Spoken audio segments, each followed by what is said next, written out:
Welcome to the Sharkpreneur podcast with Kevin Harrington and Seth Greene. Kevin Harrington is the inventor of the infomercial, one of the original sharks from the hit TV show Shark Tank, and has generated over $5 billion in TV and digital direct response sales. Seth Greene is the world's first trusted authority on cutting-edge direct response marketing, a best-selling author, and the only 3-time Marketer of the Year nominee. On the podcast, Kevin and Seth interview sharkpreneurs who share straight talk on what it takes to explode your business. Why do so many businesses struggle while others seem to explode overnight? Do you wish you had the secret to this type of exponential growth? Now, I've scaled more than 20 businesses to over $100 million, and it's not just luck. In my new book with Mark Tim, Mentor to Millions, you'll learn the repeatable framework I use in all my business ventures for massive success. Order at kevinmentor.com and get over $1,000 in bonuses. Head to kevinmentor.com. Welcome to the podcast. This is your host, Seth Greene. Today, I've got the good fortune to be interviewing Diane Dempster and Elaine Taylor-Klaus from Impact Parents. Elaine, Diane, thank you so much for joining us. Thank you for having us. Great to be here. All right. Now, tell our viewers and our listeners a little bit about what Impact Parents does and why you guys are so unique. So what Impact Parents does is it helps parents stay sane while raising complex kids. By that, I mean, we provide coaching, training, and support for parents of kids who may be outside the box, kids who may not be developing as typically as their peers. Maybe they have a diagnosis like ADHD, anxiety, learning disabilities, autism, something like that.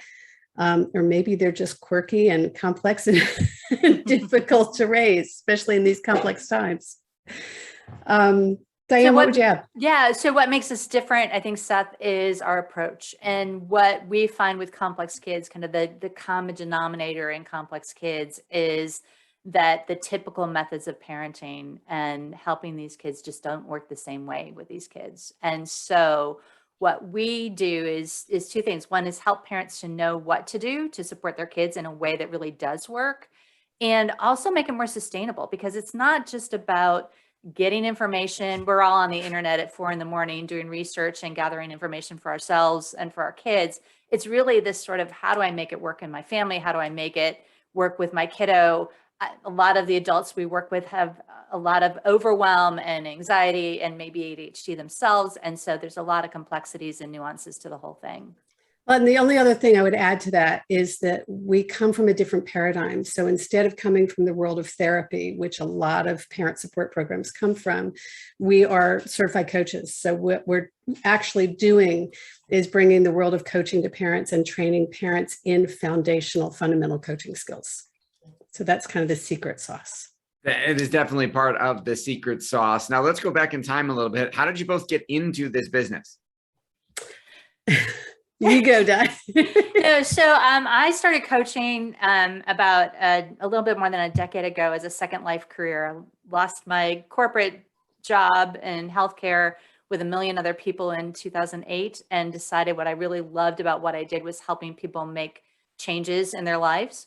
And so became a coach. And at the same time, my oldest was diagnosed with ADHD. And so there's this confluence of how do I help him? I was learning how all these coaching tools.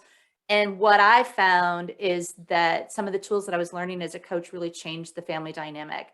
I was the only one, honestly, in my family that didn't have ADHD. I found out kind of after the fact. And so I had a lot of frustration and overwhelm trying to manage this complex family and move us forward. Found myself yelling a lot more than I wanted to, irritated with them, banging my head against the wall. And when I started using the coaching tools I was learning, things started to shift. And then I met Elaine, and she had a similar but different kind of story. Right. So my story is that I was a lost, overwhelmed mom in a complex family. I used to say of ADHD plus of complex family of 5. And, you know, as one kid after another was diagnosed with different issues, kind of like dominoes, at some point I looked around and I realized my husband couldn't be responsible for all of the neurology in our house. And so I went and had myself evaluated, and I was diagnosed with attention and learning disabilities or learning issues in my early 40s. And so that kind of changed the course for me. And I set out to try to figure out, how do I help myself so that I can be the kind of support and provide the kind of support my kids needed. And when I discovered coaching, it was just, the whole world shifted. You know, I had been in therapy, I'd done all kinds of things. And I think there's a fabulous role for therapy in supporting families of complex kids. And there's something different that happens when you move into the realm of coaching. And so, you know, I went from kind of neurotic to empowered mom by learning how to take a coach approach. And it dramatically shifted and improved my parenting, so much so that my husband actually a couple of years later sold his business and he became a coach as well, because it really transformed our family dynamic and taught us how to communicate well with each other and to really improve relationships. So when we met each other, Diane and I realized we both had this common experience, that this was something transformative, and it was something we could teach. We could help other parents achieve this. So I had already become a coach. Diane became a coach. We met each other, and we were going to just do a webinar or workshop. We were just going to do a workshop. And now we have a global company that supports thousands of parents all over the globe. So, you know, motherhood is the necessity of invention, I think, in this case. So that is absolutely incredible. And I know the longer version is hopefully going to be, and it is in some of your books, if not absolutely. all of them. So why do you think it is that the traditional methods that you've talked about don't work? I think well, let me jump in and then you can chime in. I think that the key piece is that the traditional methods don't take into consideration what's really going on for the kiddo and the neurobiology, or the neurobiology of the parent, quite frankly. I mentioned that earlier. And, you know, we expect that, you know, if a child doesn't change their behavior, it's because they're not motivated. Or if the child doesn't change their behavior, it's because they're not, they don't care. We kind of end up stereotyping these kids. A lot of times they get judging labeled these kids, bad kids. They get stuck in school. And if you can shift the paradigm and instead see a kid who's having a hard time. I mean, I think it's that understanding of that term executive function. And I don't know whether I know, Seth, you've heard the term before, but executive function is a part of the brain that tells you what to do and when to do it and controls literally all of the aspects of your life. And these kids are struggling with executive function challenges. And so what looks like bad behavior is actually a kid who's struggling to get his brain to do what he or she wants it to do. Elaine, what would you add? So the language we use for this, to simplify it, is we teach parents to ask the question, are they naughty or are they neurologically challenged at the moment? And when you give parents a framework for understanding what's going on with their kids, it shifts their approach, it draws on their compassion, it enables them to be the support their kid needs, instead of falling into these old patterns that said, well, I should just discipline more if they would just, right? We have all of these judgments and preconceived notions, and the world has shifted, and parenting has shifted, and expectations have shifted, and we have to meet our kids where they are now, not where, you know, they were when father knew best back in the 1950s. You know, it's a new world. Well, and then not only that, but you're not just focused on what's going on now. Ultimately, what we're trying to do is to raise successful and independent young adults and launch them at some point. And so if you're so busy focused on how do I get their homework done today? How do I get the good grades today? How do I get the towel hung up in the bathroom, or whatever the challenge is right now? Brush their teeth. That's a biggie. You're gonna brush your teeth. My gosh, how many kids have a hard time remembering to brush their teeth?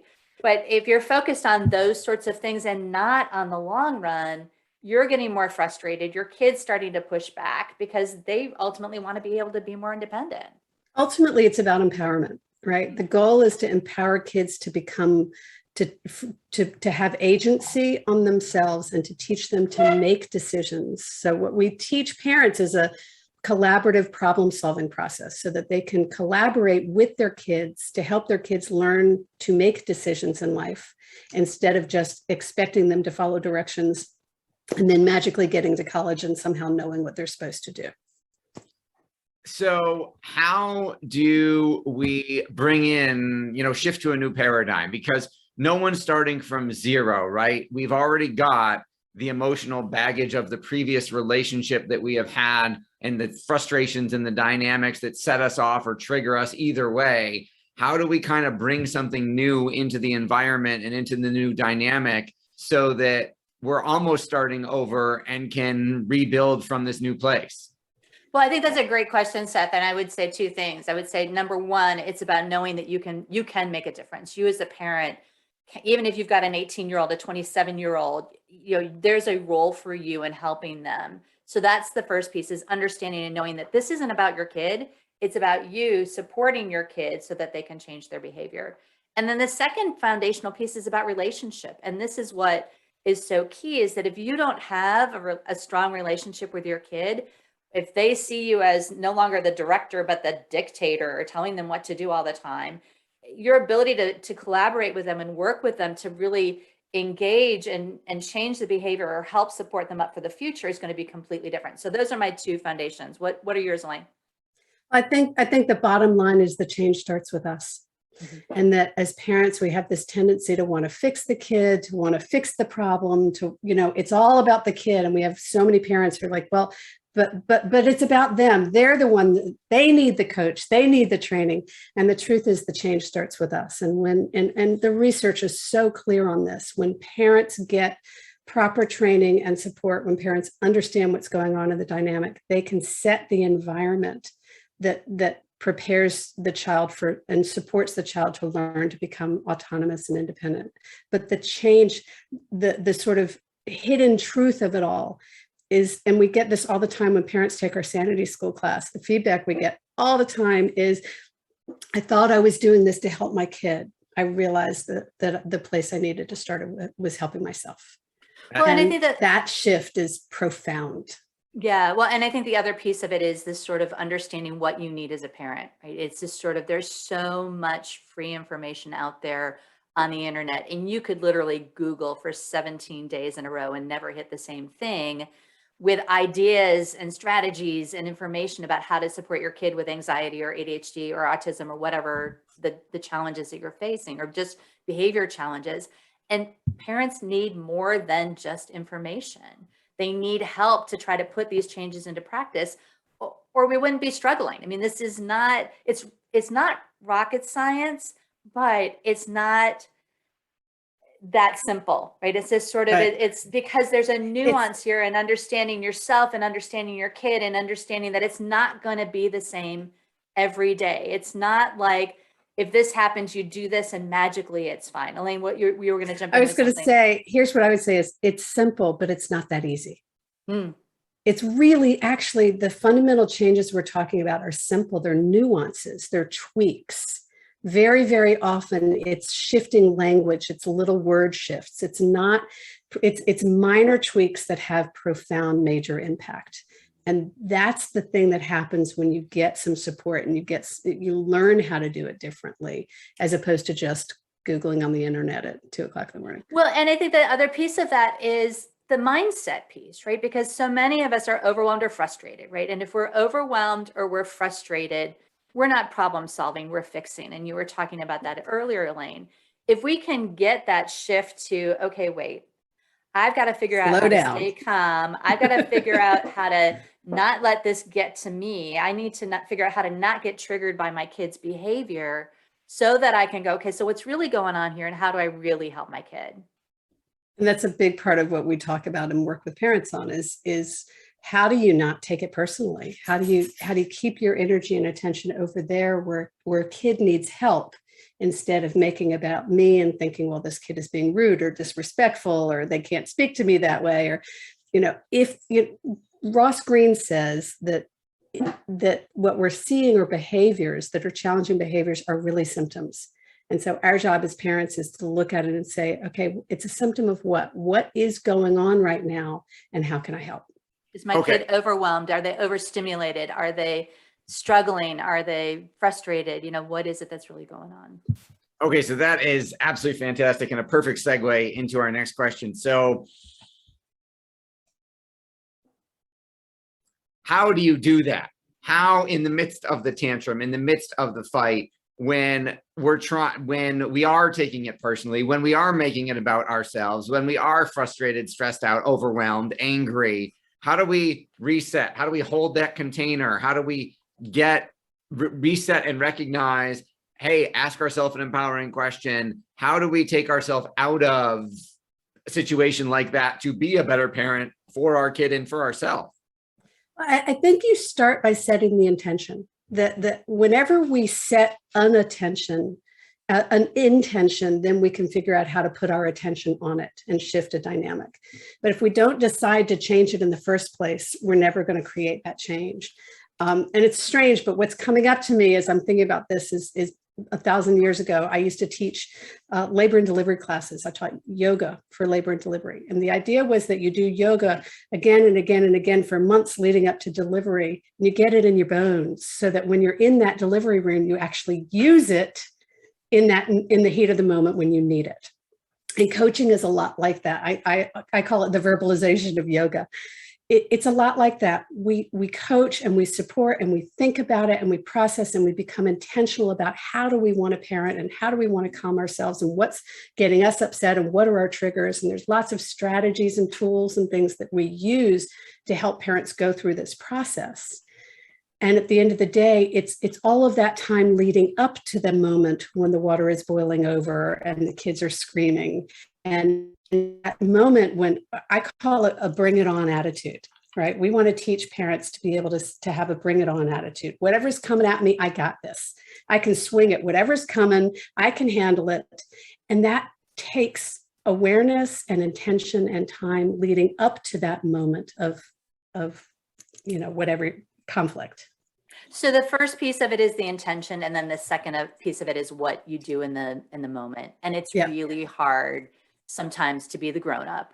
And it's really hard when your kid is calling you names or your kid is sassing back or your kid is doing whatever else to not take it personally. And you've got to figure out, and I think this is the piece for me, it's like you've got to be fiercely committed to the idea that if you can stay calm, really calm, not fake calm, which is what most real of us calm, do, really calm, then your ability to support your kid, because ultimately we want to change our kids' behavior. Your ability to support your kid is going to be completely different if you are in your right mind, literally in your right mind, than if you are frustrated or overwhelmed. And so, and think about it, right? So how often have you changed your voice to pretend you're calm, right?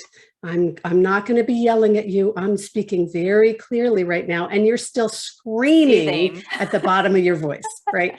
That's what Diane means by fake calm. So when we say real calm, that may mean taking a time out ourselves. That may mean taking the 10 breaths, drinking the water, doing some wall push-ups, whatever it is for you to not engage in that moment when you're not yet reclaimed. We call it reclaiming the brain. When you haven't reclaimed your brain from getting triggered yet, your job as a parent is to tag out, take a break, whatever it's going to take. And then there's, sometimes it's how do you handle that when you're a single parent or when there's nobody else around. And so there's strategies for that. Or when the other parent is the one that's getting triggered too. I mean, there's all these kind of family dynamics that happen. And again, it's just sort of, you've got to be, it's hard because a lot of times there's this power thing where we're afraid that if I back off or I step away, my kid is taking advantage of me. Well, actually, no, because if somebody's stealing your power, well, there's nothing more powerful than a calm parent, period. Ooh, that's a good one. That's a writer downer right there. Now, you mentioned the inundation of potentially not helpful free information online. Talk a little bit about the services and products and courses that you provide that actually result in real change when people implement them. Awesome. Well, so I would say we also have our share of information online, and it's all done in a coach approach. So the framework that we offer is to teach parents this coaching style of being in the world. And so the first way we do that is through a training class we have called Sanity School for Parents. And we created Sanity School because we'd been coaching parents for a number of years. And we realized that there was some basic training that the parents in our group coaching program needed and they didn't have. So we initially created it just for the parents in our group coaching program, because we've been running group coaching programs since 2011. And then we realized we had kind of hit gold dust, that this is what every parent of every complex kid, and probably, frankly, every parent anywhere period.